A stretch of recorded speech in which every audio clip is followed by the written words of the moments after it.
Қайырлы күн, қымбатты менің көрермендерім. Сіздермен Сарыағаш тәттілері. Бүгінгі бағдарламада біз сіздермен осындай кереметтей қысқы азық, өріктен жасалған варенье, тосап қайнатамыз. Мынандай кереметтей өріктерден алған едім. Сол бойынша тосап қайнатамыз және әдеттегідей осы вареньемізді жасай отырып, кереметтей қиссамыздан баяндап отырайық. Бүгінгі қиссамыздың тақырыбы Аюб пайғамбар қиссасы. Аюб пайғамбар өте сабырлы болған екен. Ұлық Алла періштелерге Аюб менің ең сабырлы құлым деп мақтанады екен. Бұл мақтау ібіліске жақпайтын. Ол Аюбтың сабырын түгеспек болды. Оны жоқтықпен, байлықпен, мансаппен азғырды. Шайтанның бұл айласы Аюбқа әсер етпеді. Тіпті әйелін арбап, отбасы мен достарының арасына да от салды. Аюб сонда да сыр бермеді.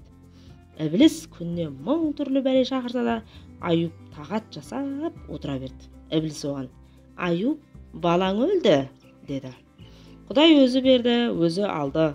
Ешкім мәңгі тірі жүрмейді. Өзекті жанға бір өлім", деді. "Малыңды жұт алды". "Мал бір жұттық, батыр бір оқтық" деген. Ұлық Алла бергенін алса да, енді берерін алмасын. "Енді не ішіп жейсің? Аштан өлгеннің моласы жоқ, малға таласып өлгеннің моласы көп. Бұлай қырсыға берсең, ертеңің не болатынын білесің бе? Ертеңіне есек қана қайғырады" деген. Ел жұрт сен туралы өсек айтып жатыр. "Жақсы бопты, ер азамат өсекке ілінбесе, есепке ілінбейді" деген. "Патша сені өлтіремін" деді. "Қаш! Ажал ақымақ үшін 6, ақылды үшін 1. Бүйте берсең жалғыз қаласың. Қабірде барлық адам жалғыз жатады", деді. Төзімі таусылған ібіліс оның бетіне шапалақпен тартып жіберді. Сайтанның қолы тиген жерге жара шықты. Оған шыбын үймелеп құрттар қаптады. Жара жайылып пайғамбардың бүкіл денесін ірің басты. Ел жұрты, бала шағасы Аюб алапес болды деп шошыды. Ібіліс оларға: "Алапес жұқпалы ауру, оны жыраққа шығарып тастаңдар", деп ақыл айтты. Шаһар жұрты бір ауыздан келісіп, оны елден қуды. Жан-жары Рахима ғана оған адал болып қасында қалды.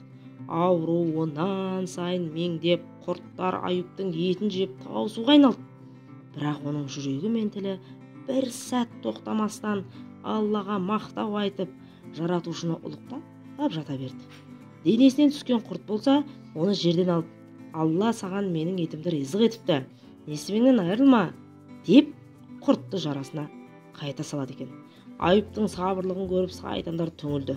Олар ібіліске келіп: "Біз Аюбты жеңе алмадық, сыры неде?" деп сұрады.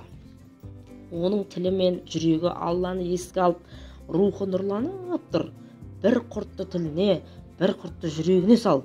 Алланың есімінен қуат алу тоқтағанда сабыры сынады", деп ақыл берді. Сайтандар солай істеді. Бір құртты тіліне, бір құртты жүрегіне салды. Сол кезде Аюб Аллаға арыз алды: "Я Алла, ұлық Алла, саған зікір айтып, есімдеріңнен қуат алатын едім. Мына 2 құрт түбіме жетеді. Я Алла, пәрмен өзіңнен болсын", деді. Сонда Алла: "Әй Аюб, сынақ сағаты бітті, өкшеңмен жерді теп", деді. Аюб тепті. Жер жарылып, су шықты. Су сарқырап, арыққа айналды. Алла: "Суға шомыл", деп әмір берді. Аюб 40 күн суға шомылды. 40 күнде жарасы жазылып, тәні ширады. Құрттар тегіс қырылып, 2 құрт қана тірі қалды. Аюб: "Я Алла, мына 2-еуі өлмеді ғой", деді. "Тіл мен жүрекке түскен құрттар ғой. Оларға менің көркем есімдерімнің шарапаты жұқты. Олардың мәртебесі бір бөлек. Зікірдің шарапатынан оларды саған жәрдемші етемін. Бірі бал арасына айналады, екіншісі сүлік болып суда қалсын. Бал арасының уы да, балы да шипа. Сүлік аурудың арам қанын сорады", деді. Сол мезетте құрттардың бірі сүлікке, бірі бал арасына айналады.